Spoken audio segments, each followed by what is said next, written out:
Good day, ma'am. We are the Group 6 and we are going to report the socialism and capitalism. There are two competing economic models that sprung up around the time of the Industrial Revolution. As economic capital became more and more important to the production of goods, there were capitalism and socialism. Capitalism. Capitalism is a system in which all natural resources and means of production are privately owned. Makita nimo sa first sentence pa lang sa capitalism na masabot jud nimo unsa ang capitalism. Capitalism means that all natural resources and privately owned. Kung mingon tag privately owned, ikaw jud mismo ang nagtag-iya ani nga business. Ikaw mangitag paagi o ikaw say magbuot sa imong business. It emphasizes profit maximization and competition as a main driver efficiency. This means that when one owns business, he needs to outperform his competitors if he is going to succeed. O para mo-improve imong business, kailangan jud nimo nga i-outperform imong competitor. Means outperform mas lindoton imong product para mas molabaw imong business. He incentivized to be more efficient by improving one's product and reducing its prices. Kaya normal na dyan siya sa business nga para mas mulabaw imo dapat nindot sa imong quality sa imong product o sa pwede pod nimo ubsan imong presyo para mo mamalit nimo ang mga consumer. This is what economist Adam Smith in 1770s called the invisible hand of the market.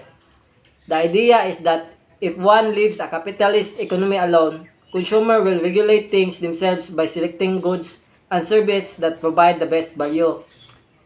As a consumer sad, siyempre mangita man yung mga nindot nga value, nga product, mga best value sa nga atong paliton mo nang as a businessman dapat jud pod nga imong product ninduton jud po nimo kay para mas mahalin o mas pilion sa mga consumer.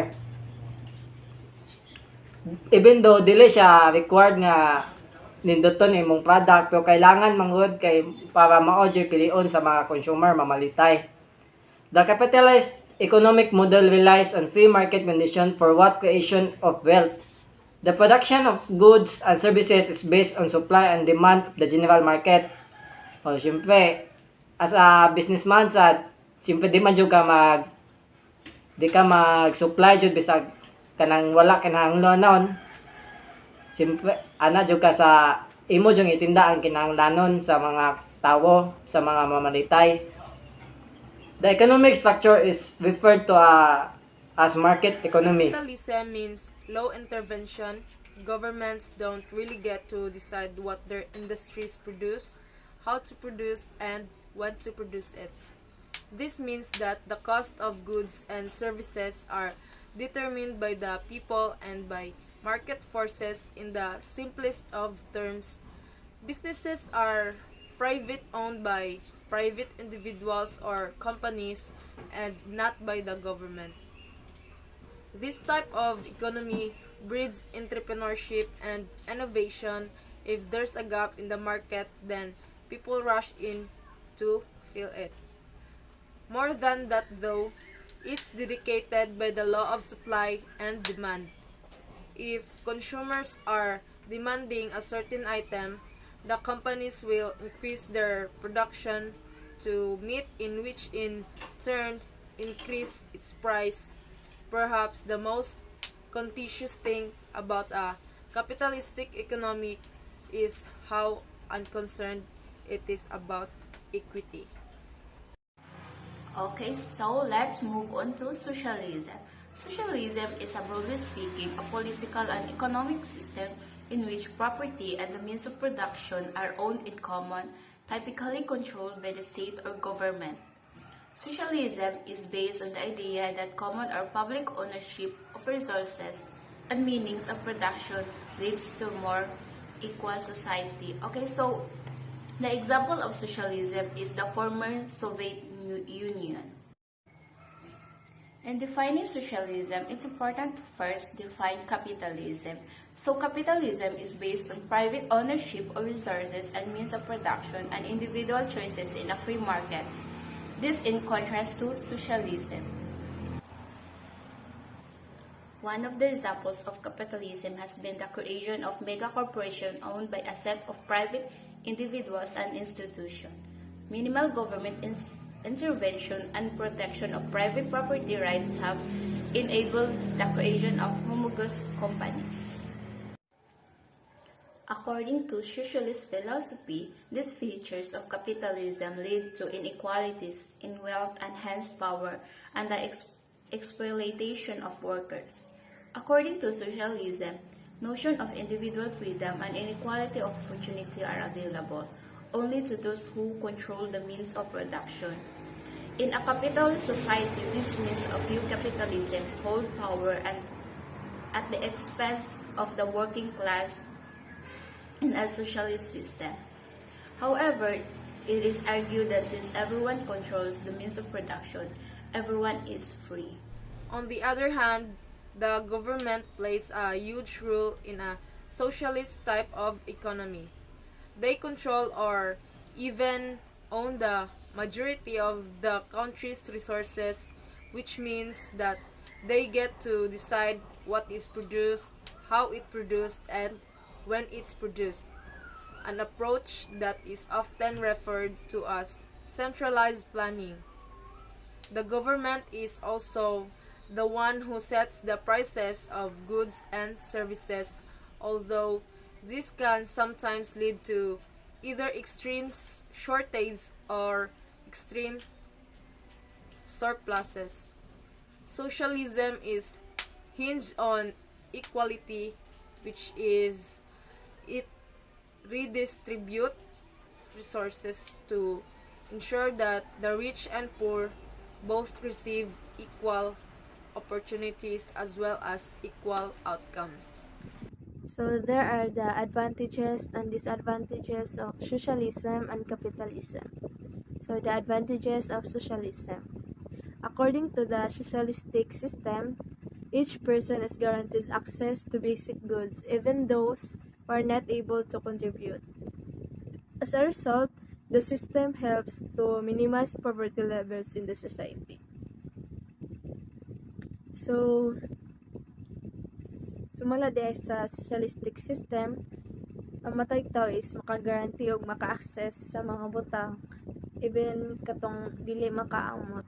So makatabang ni siya sa system nga papaminos sa level sa poverty sa atong society. Pero ang disadvantages of socialism is include slow economic growth, less entrepreneurial opportunity and competition, and a potential lack of motivation by individuals due to lesser reward. So, iyang disadvantage is naglakip ni sa paghinay o pagtubo sa ekonomiya. Then, gamay rasad og oportunidad sa negosyo even though sa competition kay nagless bitaw og reward. So, wanay motivation nga maka-lack na og motivation. So, the advantages of capitalism. Consumers enjoy a wider choice of products and services since the system allows firms to compete with other companies in the economy. Businesses are given a greater incentive to work hard since they get to enjoy the profits they generate by determining the means of production. So, ang consumer is malingaw sa pagpalapad sa pagpili sa produkto ug mga service tungod kay ang system is nagtugod bitaw sa kompanya nga makikompetensya sa ubang company sa ekonomiya. Then ang negosyo is gandihan og dako nga incentive sa pagtrabaho ug may tungod kay sila maka guarantee sa ginansya sa ilang paghago Pero na disadvantage po sa capitalism. So, advantage of capitalism, within the capitalist state, the consumer has all the power in the economy because some people will always be able to work harder, achieve more, and eventually achieve dominance above other in the economy, along with a lack of government welfare and human nature. Several disadvantages would eventually occur within the economy. So, ang disadvantage po kay sulod sa estado sa kapitalista, ang consumer is adunay power sa ekonomiya tungod kay ang ubang mga tao kanunay nga makahimo og pagtrabaho nga mas lisod, bitaw din makakapot pud siya og labaw pa nga aron mo labaw pa ang ekonomiya. Then ang ubang pod is kakulang sa kayuhan sa gobyerno ug sa mga tao kay daghang mga disbantaha nga mahitabo sulod sa economy. So there are the differences of socialism and capitalism according to their advantages and disadvantages. Capitalism pros. Good health. Thanks to the benefits of capitalism, every man, woman, and child has the opportunity to eat fresh, wholesome foods every day. Social contribution, professional service choice, healthy competition, personal freedom, ownership, and opportunity. Capitalism cons. Monopoly power, private ownership of capital enables firms to gain monopoly power in product and labor markets. Monopsony power, social benefit ignored, inherit wealth and wealth inequality. Inequality creates social division, diminishing marginal utility of wealth, boom and bust cycles. Social pros, better education opportunities, minimum wage. Socialism can provide minimum basic income, may improve conditions of general public. While socialism cons, government failure, socialism may take away incentive to work. Sovereign default, politicians can get too much power.